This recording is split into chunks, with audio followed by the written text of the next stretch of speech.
banyak memudahkan logika-logika sahabatnya. Jadi kita diberikan oleh Allah yang di kepala ini harus nyambung dengan yang di hati agar benar-benar menjadi ulul albab. Orang yang kepalanya lebih dominan dari hati ini sangat berbahaya karena dia tidak religius, kemudian pinternya disalahgunakan. Agama tidak menginginkan demikian. Tapi Nabi itu sering kemudian memancing agar sahabatnya ini mau berpikir. Dan permisalan Nabi itu banyak. Contoh diantaranya dalam riwayat ini. Jadi disampaikan hadis yang dikutip oleh Imam Tirmidzi dalam kitab Sunannya.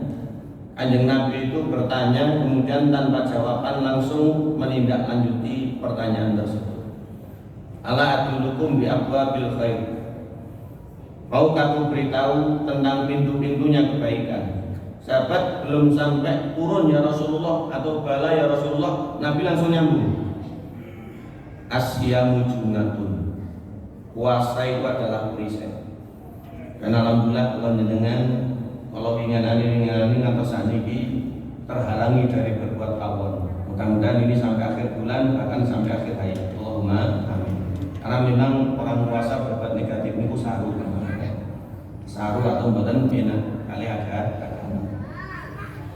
Selanjutnya, wasadaqatu tudfil khati'ata kama yudfil Setelah menyebutkan tentang puasa, yang diantara tujuan atau gunanya puasa adalah sebagai perisai dunia dari tidak melakukan maksiat, akhirat adalah dari penghalang neraka, maka Nabi menyebutkan sedekah. Ini seakan-akan puasa dan sedekah ini beriringan. Karena memang Ramadan itu bulannya adalah bulan berbagi, dan sedekah itu bagi dosa-dosa. Tak ubahnya seperti air bagi api. Jadi kalau ada api atau ada maut terkena air, ya sudah, orang akan berpikir segera padam. Maka kalau orang berbuat dosa, sengaja maupun tidaknya, banyak kan adalah tidak sengaja, dengan kemudian berbagi, bersedekah, dosanya lama-lama akan berkurang bahkan habis. Ini yang kita inginkan bersama. Sehingga mudah-mudahan sedikit banyak kita termotivasi untuk lebih dari yang dulu. Selanjutnya, yang ketiga disampaikan di antara keutamaan dan janji dari Islam bagi yang bersedekah adalah istidlalul mu'min fi dhilli shadaqatihi yaumal qiyamati. Akan mendapatkan naungan Allah pada mahsyar, yaitu setelah terjadinya hari kiamat, di saat seluruh alam mengalami kesusahan. Artinya manusia kebingungan. Jadi dalam kitab-kitab yang membahas tentang hari kiamat itu akan ada situasi dan kondisi yang sangat genting yang dulu belum pernah terjadi, dan ini lama sekali. Jadi 50.000 tahun hitungan Allah itu tidak singkat. Lah kondisinya itu sangat tidak mendukung. Menungso padha mudhun, boten sandalan, boten sunat, bahkan boten beton napa-napa. Sehingga 4 kondisi ini, yang 3 disampaikan oleh hadis. Disebutkan kufatan, urotan, burulan. Dan dalam versi riwayat yang lain ditambahi yang tidak umum itu 1, buhman. Buhman itu artinya boten beton napa-napa. Sehingga semuanya ini akan ditinggal karena takut dengan terjadinya hari kiamat tersebut.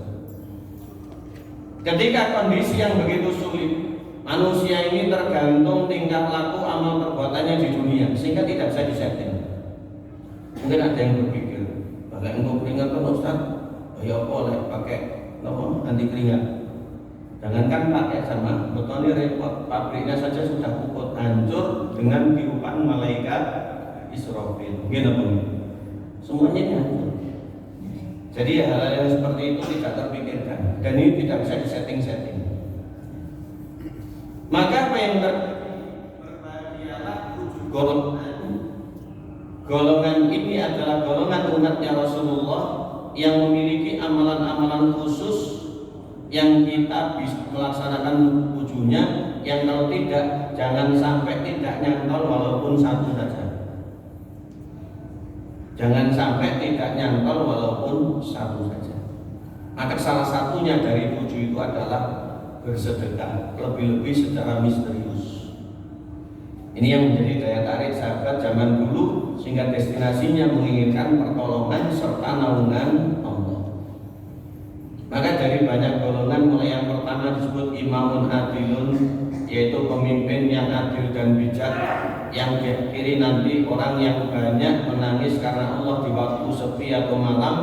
Maka yang ketujuh Nabi menyampaikan, warajulun tasaddaqa bisodaqatin fa'akhfaha hatta la ta'lama shimaluhu ma tunfiqu yaminuhu. Orang yang gampang berbagi namun seringkalinya secara misterius, sampai saking betul misteriusnya tangan kirinya tidak tahu apa yang selama ini diulurkan oleh tangan kanannya. Ini sebab naungan di hari kiamat di padang mahsyar. Allahumma ja'alna minal mutasaddiqin. Mudah-mudahan kita termasuk di antara ahlinya. Berikutnya yang terakhir, termasuk di antara keutamaan serta janji dari Islam bagi mereka-mereka yang bersedekah, sebagaimana disampaikan oleh Imam Ibnul Qayyim rahmatullah alaih dalam kitab beliau Al-Wabilus Shayyib, ketika mencari kitab gurunya Syekhul Islam Ibnu Taimiyah Al-Kalimut Thayyib. Maka Imam Ibnul Qayyim mengeluarkan statement, dan ini fakta dalam kehidupan. Isinya itu begini: anna shadaqat taqiyul abdi katsiran minasyururi wal masaib. Sedekah itu menjadi perisai sekaligus solusi dari segala bentuk hal-hal negatif yang menimpa dalam hidup hamba. Lek sakit sakit saras, lek sedih sakit bahagia, lek kehilangan bisa kembali. Jadi hal-hal yang negatif itu bisa berbalik menjadi yang positif. Ini diantaranya biidnillah antara sedekah. Imam Ibnu Qayyim menghentikan, wa hadza syai'un ma'lumun indanas khassatihim wa amatihim. Orang-orang semuanya sudah memahami dan memaklumi, kalangan yang alim maupun kalangan yang awam. Jadi sedekah itu tolak balak, sedekah itu menjadi sebab hidup bahagia, sedekah itu menjadi sebab sembuh dari penyakit. Itu asli. Wa ahlul ardi kulluhum muqirruna bihi, seluruh manusia melihat dan berpendapat demikian. Li'annahum jarabu, ini berdasarkan fakta karena hasil pengalaman. Hatta law kanat hadhihi sadaqah min dhalimin aw kafirin fa inna Allah yadfa'u anhu biha katsiran minasyururi wal masaib. Walaupun bukan orang Islam, kata Imam Ibnu Qayyim, kalau dia berbagi untuk orang lain, maka duniawinya ini oleh Allah akan dijadikan enak. Dan ada satu buku yang membahas, mohon Bapak Ibu untuk mencari, mungkin secara online ada, dengan tugas mungkin Sawang Sule satu nuri saking masjid, jangan beli di masjid ya. Nanti ketika pulang dicari keajaiban sedekah. Ini buku terjemah tulisan ulama Arab, bagaimana disebutkan tentang kisah dan kronologi di zaman modern, baik itu kesulitan, baik itu sakit, baik itu hal-hal yang kemudian negatif dalam kehidupan, itu bisa berubah dan berbalik menjadi kebaikan serta kebahagiaan karena sedekah. Ada satu riwayat yang dikutip oleh Imam Bayhaqi, dan ini banyak dimunculkan oleh ulama namun masih simpang siur tentang validitasnya. Kalau saya pribadi menganggap mungkin ini Hasan Riwayri, status validitas hadis tersebut. Kanjeng Nabi itu diriwayatkan dawu mardhakum bisadaqah, carilah obat dengan sedekah. Artinya orang yang sakit upayakan kesembuhannya dengan sedekah. Dan akhirnya ini kemudian merembet kemana-mana. Dan ini dulu banyak diamalkan oleh orang-orang soleh. Niatannya tetap lillahi ta'ala, Allah berikan kebaikan yang mendadak di dunia ini adalah rezeki tersendiri. Kalau tidak ya sudah dianggap karena itu lillahi ta'ala.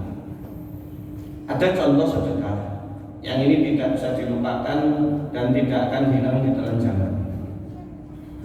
Dalam kesempatan ini masyaallah kiram, kita bacakan beberapa yang dulu orang-orang soleh berpartisipasi. Adapun Nabi tidak kita bicarakan karena beliau Shallallahu Alaihi Wasallam adalah inspiratornya. Jadi Jadi bulan Ramadan banyak disampaikan oleh para dai. Hadis riwayat Imam Bukhari. Nabi adalah sosok paling dermawan di muka bumi. Lebih lagi ketika bulan Ramadan, apalagi malaikat Jibril disifati wa kana ajwada min rihil mursala. Nabi itu kedermawanannya melebihi angin bertiup kencang. Ketika ada orang minta dikasih, ketika ada orang butuh diulurkan, ketika ada orang ini dan seterusnya. Kalau sudah tidak punya apa-apa, baru Nabi kemudian berhenti. Ini adalah potret dari baginda Nabi Shallallahu Alaihi Wasallam. Bahkan Nabi itu berangan-angan. Jadi disebutkan misalnya dalam hadis yang diriwayatkan oleh Imam Bukhari Muslim dari Abu Hurairah, kalau gunung Uhud itu menjadi emas, saya tidak akan banyak ambil bagian. Saya hanya mau untuk menutupi utang. Selainnya biar dimiliki oleh orang-orang yang kesulitan. Ini harapannya nanti. Berbeda dengan keinginan kebanyakan orang yang orang itu mungkin tidak demikian. Kisah yang lain, yang kedua, bagaimana sedekahnya Abu Bakar dan Umar radhiyallahu an di saat kondisi yang sulit, yaitu kejadian perang Tabuk. Ini dikutip di banyak kitab, di dalam banyak riwayat. Umar itu kan dengan Abu Bakar selalu bersaing dalam kebaikan, tanpa hasad, tanpa kemudian menjatuhkan.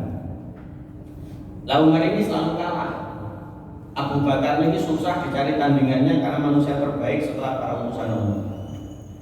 Nabi pernah menyebutkan, kalau ada orang puasa baik, kalau ada orang berbagi baik, kalau ada orang menjenguk orang sakit baik, kalau ada orang memberi hadiah baik, kalau ada orang mengantarkan jenazah baik. Nah, sakal itu Abu Bakar sadar. Jadi satu saat itu kondisi Abu Bakar yang begini. Yang puasa, yang berbagi, yang memberi hadiah, yang menjenguk orang sakit, setelah itu mengantarkan jenazah. Nah, kita mungkin bingung mengatur waktu seperti itu. Tapi Abu Bakar orang. Jadi satu ketika Umar itu berangan-angan, kemudian seakan-akan ini terjadi, tapi kemudian setelah itu kalah lagi. Nabi itu secara khusus menghimbau sebelum perang Tabuk agar para sahabat itu bersedekah sesuai kemampuannya. Akhirnya apa yang terjadi? Umar ini mendatangi Nabi kemudian ngatur, ya Rasulullah, saya ingin bersedekah. Berapa ulang? Separuh harta saya.